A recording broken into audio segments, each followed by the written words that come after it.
Today we're lucky enough to have friend of the show Mike Butkus back, and he's going to talk with us about some defensive strategies and some checking principles, some basic techniques for younger players learning how to play the game, and coaches who may know nothing about lacrosse but are kind of thrust into coaching their kids' team.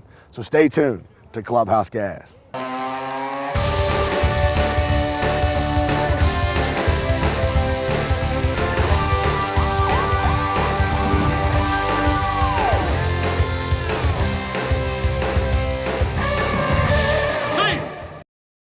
Today I want to talk to you about defense. You know, everything's score. But any coach knows where you win is on defense. Let's talk a little bit about your philosophy of defense on the lacrosse field. First thing we actually do is teach people about footwork and position. We don't talk about checks. There are various college programs that actually play almost a no-check defense, because once you try to throw a check, you have the possibility of taking your body sort of out of position. So right. What we want to teach kids, especially middle school kids, is you play defense with your feet and your body and your hands, not so much a stick and a check. Like basketball. Like basketball, exactly. We don't have them because we don't have that much money. You take sticks and you actually get old handles that are broken, and you cut them off and you just put we call it a stub, and you teach people how to play defense by just using the stub and playing defense with their hands and their body and their feet, getting to a position to stop the player, as opposed to being aggressive and throwing a check and throwing yourself out of position. So that's really kind of a key. In terms of a couple checks, and we'll show them in a second, but the checks that we teach kids are basic. They're the poke check, the slap check, and the lift check.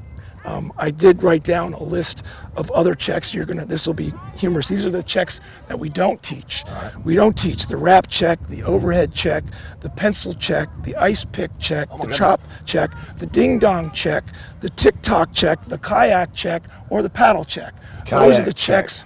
Is it like this? Well, it's kind of like bang, bang, using both ends of the stick, especially if you've got a long defensive pole like this young man here.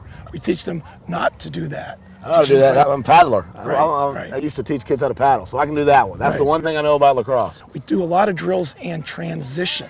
And what that means is anytime you have more offensive players than you have defensive players. And we start versus one defender going against one offensive player. We progress from that. We go 2 offensive players against 1 defender. So he has to learn how to bait and slide and switch and drop off.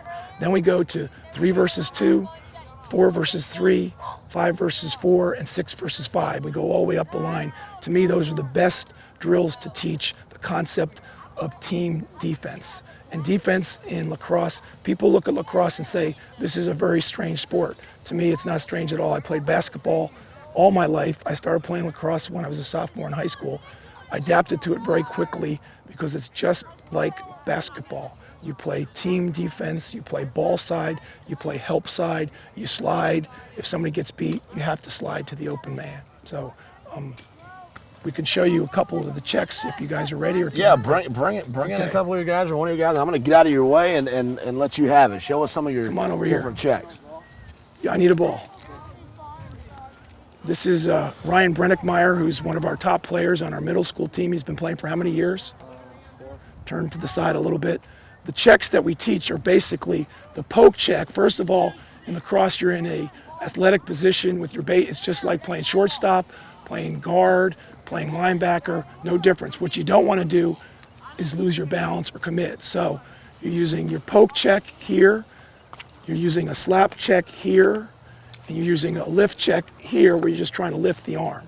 The checks that we don't teach are the wrap checks, the over-the-head checks, the kayak checks, and a number of other ones that we're not And you don't teach about. those because they throw you out of position. You're too committed. Well, yeah, we want to teach basics on defense. We work hard with Ryan because Ryan likes to throw a lot of these exotic checks. He likes to get his hand off the stick. Things that you cannot do in lacrosse, and this is important. You can check the stick, you can check the hands as part of the stick. If I check here and I make incidental contact, even if I make incidental contact in the helmet, they won't call that. But if I check like that, that's a slash. If I check like that, that's a slash. If I check like that, That's a slash. So a lot of the things that appear to be dangerous are illegal in lacrosse. You can only check the stick or the hands as part of the stick. If there's incidental contact, they won't call it. If you wind up, especially in middle school, and swing, the referees are told to call it. So, keep the kids safe. that's exactly That's right. what we talk about. Well, thank you so much, buddy. We appreciate it. Have a good practice today. Don't work too hard. Coach, thank you once again. That's going to do it for us today. We'll see you right back here tomorrow for another great edition of Clubhouse Gas.